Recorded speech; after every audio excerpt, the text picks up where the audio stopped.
Vous savez, au fil des années, je vous ai souvent montré qu'une partie de moi ici, mais jamais réellement tout. Pas parce que j'avais honte, mais parce que j'avais du mal à assumer pleinement cette autre facette de moi. Mais aujourd'hui, je décide d'ouvrir la porte. Voici donc mon histoire.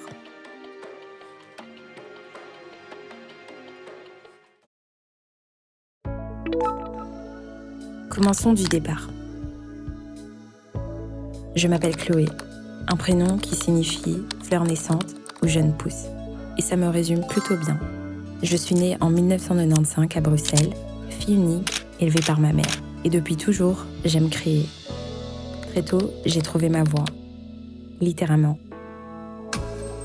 C'était pas réfléchi ni appris. J'aimais tout simplement chanter. Et c'est comme ça que tout a commencé.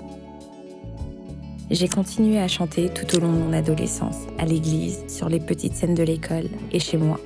Je postais des covers sur mes réseaux juste pour partager ce que j'aimais faire.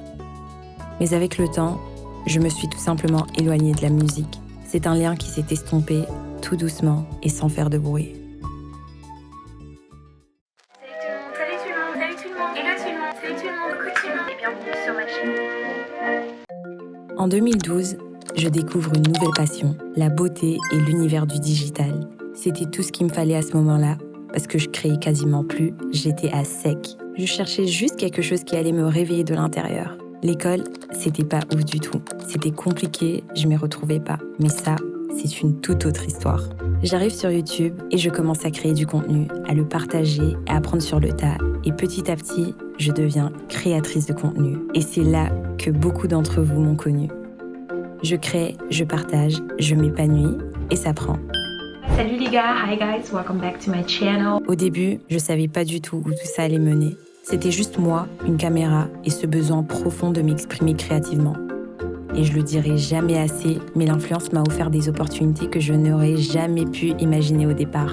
J'ai eu la chance de participer à des projets formidables et de faire des rencontres extraordinaires. Et au milieu de tous ces moments forts, il y a eu un vrai déclic, un moment où tout s'est aligné.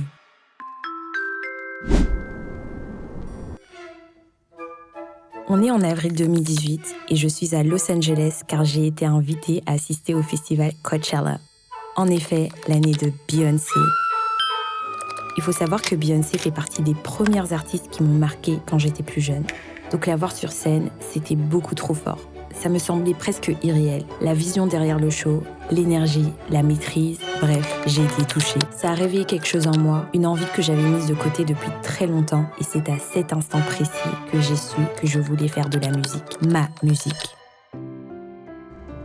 Je savais que reprendre ce rêve ne serait pas facile, mais c'était important pour moi de faire cette musique et tout aussi important d'être prise au sérieux.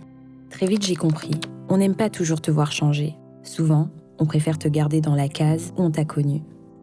Et quand tu décides d'en sortir, de montrer une autre facette de toi, ça dérange. On te questionne et on doute pour toi.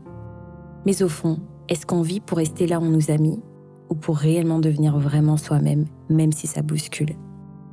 Malgré tout, j'ai tout tenté. J'ai écrit des textes, on a enregistré des sons et j'ai même testé différents formats.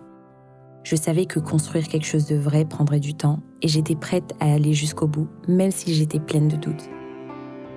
Parfois, c'était mes propres pensées et parfois les voix des autres. Donc oui, il y a eu des moments où je me suis arrêtée, où j'ai mis pause. J'étais pleine de questions, à vrai dire. Qu'est-ce que je veux vraiment? Qui est-ce que j'ai envie de devenir? Est-ce que je vais vraiment me laisser définir par les attentes des autres? J'ai dû ralentir, couper un peu le bruit et prendre du recul. Juste pour mieux me reconnecter à moi-même. J'ai pris le temps de ressentir et de mieux comprendre, parce qu'avant de crier pour les autres, il fallait que je me retrouve moi. Aujourd'hui, je fais le choix de ne plus avoir à choisir entre qui je suis et ce que j'aime. Toutes ces années à produire, réfléchir, partager et en apprendre chaque jour un peu plus sur moi-même m'ont permis de comprendre que la musique et le contenu que je crée ne sont pas deux mondes séparés. Ce sont deux facettes d'une même personne. Elles sont liées, elles font partie de mon histoire. Chaque pas est une façon de dire oui à ce qu'on est vraiment, sans chercher à se définir par une seule étiquette. J'apprends que les vraies choses naissent dans l'abandon sincère et pas dans la perfection. Toutes ces étapes, ces silences, ces détours, rien n'a été perdu. Tout m'a menée ici. Et peut-être qu'il me reste encore une dernière étape à franchir, celle de lâcher prise